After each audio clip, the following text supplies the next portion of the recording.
عمر ایوب صاحب نے واضح طور پر کہا کہ مذاکرات جو ہونے ہیں وہ صرف 2 اصولوں پہ ہونے ہیں، اس کے علاوہ کوئی اور اصول نہیں ہے۔ کسی قسم کا کانٹیکٹ حکومت کے ساتھ نہیں ہوا۔ مائنس عمران خان مذاکرات سنیے براہ راست کوئی ابھی تک کسی قسم کا کانٹیکٹ حکومت کے ساتھ نہیں ہوا۔ مائنس عمران خان مذاکرات ہو سکتے ہیں۔ سنیے اس کے علاوہ کون سی شرائط ہیں جن پہ آپ سمجھتے ہیں کہ وزیر اعظم عمران خان صاحب کے علاوہ اپنے ہمارے قیدیوں کے علاوہ مذاکرات پاسبل ہی نہیں؟ ہم لوگ کیسے، ہمارا تو سینٹرل فوکس ہی ہے۔ وزیر اعظم آپ نے بات کی، اس کے مطلب یہ وہ کہیں کہ سائڈ پہ رکھیں اور مذاکرات کریں، یہ نہیں ہو سکتا۔ تو ہم یہ کہہ سکتے ہیں کہ مذاکرات کا پہلا نقطہ آپ کا یہی ہوگا کہ خان صاحب اور جو باقی قیدی ہیں ان کی رہائی۔ ہم نے رستہ ہموار کرنا ہے کہ ہم لوگ اپنے ہدف پہ پہنچے، اور وہ ہے وزیر اعظم عمران خان صاحب اور ہمارے قیدیوں کی رہائی۔ حکومت کے ساتھ مذاکرات کے لیے آپ رابطہ کریں گے یا حکومت رابطہ کرے گی؟ تھوڑا اگر یہ بتا دیں، کیونکہ پہلے بھی کہا جا رہا تھا کہ گوہر صاحب کے ساتھ محسن نقوی صاحب نے رابطہ کیا تھا یہ فائنل کال شروع ہونے سے پہلے۔ ہم نے اپنی کمیٹی بنا دی، ان کو معلوم ہے، ان کو پتہ ہے، ان کو میرا پتہ ہے، ٹیلی فون نمبرز پتہ ہے، وہ روزانہ ٹیپ کر رہے ہوتے ہیں، وہ سن رہے ہوتے ہیں گپ شپ باتیں، تو ان کو معلوم ہے کہ ہم لوگ کہاں پہ بیٹھے ہیں۔ وہ رابطہ کرنا چاہیں کر لیں، نہیں کرنا ان کی اپنی مرضی۔ انٹینٹ جو ہے نا، انٹینٹ وہ وزیر اعظم عمران خان صاحب نے کلیئر کر دی۔ انہوں نے کہا جی یہ میری نیگوشیٹنگ کمیٹی ہے، یہ لوگ اس میں موجود ہیں، یہ ٹی او آرز ہیں ان کے، اس کے بعد کوئی کانٹیکٹ کرنا چاہے نہ کرنا چاہے، ball is in their court. P T I رابطہ نہیں کرے گی خود؟ ہمیں کیا ضرورت ہے، ہم نے اپنی انٹینٹ کر دیا نا، ختم ہو گئی بات۔ ٹھیک ہے، پی ٹی آئی رابطہ نہیں کرے گی، ہم نے انٹینٹ شو کر دی ہے۔ اور اس کے بعد انہوں نے یہ بات کر دی جناب کہ مذاکرات صرف 2 صورتوں میں ہوں گے، عمران خان صاحب کی رہائی اور سیاسی قیدیوں کی رہائی۔ اب جو ایکچوئل اس وقت سچویشن ہے وہ بھی سامنے آ گئی ہے۔ 5000 سے زائد لوگ انہوں نے کہا جی ہمارے سیاسی قیدی اس وقت موجود ہیں، اور ہم نے مقدمہ بھی درج کروا دیا ہے۔ ایک مقدمہ عمران خان صاحب پہ، بشرا بی بی پہ، علیمہ خان پہ، اور باقی پوری کی پوری لیڈرشپ پہ ہوا ہے۔ ایک بے بنیاد جھوٹا مقدمہ ہے، اور وہ بھی میں آپ کو بتاتا ہوں۔ اور دوسرا آج مقدمہ ایک اور درج کروا دیا گیا ہے، اور وہ کروایا گیا ہے جناب وزیر اعظم سب پہ۔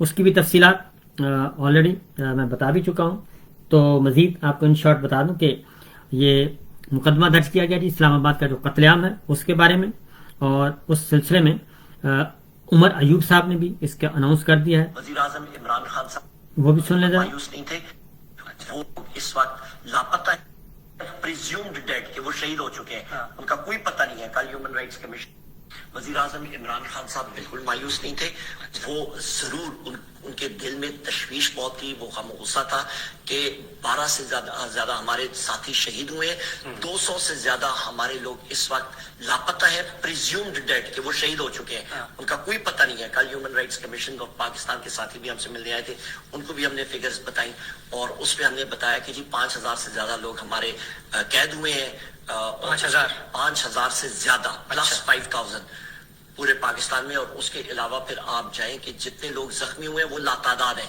کیونکہ جو شخص گیا ہے ہسپتال میں اس نے کہا ہے کہ جی مجھے زخم لگا ہے، ڈاکٹر پوچھتے ہیں کس طرح لگا ہے، تو وہ یا کہیں کہ جی مجھے گولی لگی ہے، تو کہاں پہ لگی ہے کہ جی اسلام آباد میں لگی ہے، اس کو اسی وقت پولیس رپورٹ میں لا کے تو اس کے اوپر پھر وہ 9 مئی کے بھی پرچے، تو 24 کے بھی اور 4 کے بھی، 4 اکتوبر کے، وہ سارے پرچوں میں وہ ملوث کرتے۔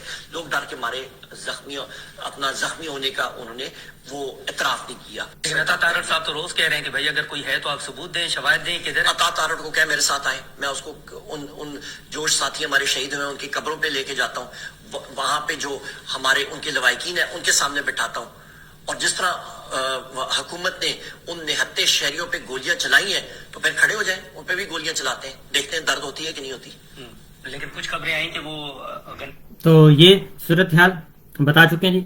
اب میں آپ کو ذرا سنواتا ہوں جی اسد کیسر صاحب، کیونکہ وہ امپورٹنٹ اس سے یہ ہے کہ انہی سے سلسلہ شروع ہوا کہ انہوں نے ملاقات کی ہے کوئی شہباز شریف صاحب سے، اور اس میں مذاکرات کا باقاعدہ طور پہ کوئی بات ہوئی ہے۔ تو کل قومی اسمبلی کے اجلاس میں اسد کیسر صاحب نے کیا کہا، ذرا سنیں۔ ایک وضاحت میں کرنا چاہتا ہوں، کل سی میڈیا میں چل رہا ہے کہ کوئی ڈائلاگ ہو رہی ہے، کوئی مذاکرات ہو رہی ہے، اور میرا حوالہ کیا جا رہا ہے کہ اسپیکر صاحب کے ساتھ میری اس قسم کی ڈسکشن ہوئی ہے۔ میں صرف اسپیکر صاحب کے پاس اسپیکر فاتحہ کے لیے گیا تھا، وہ ہماری کوئی ڈائلاگ، کوئی مذاکرات نہیں ہوئی۔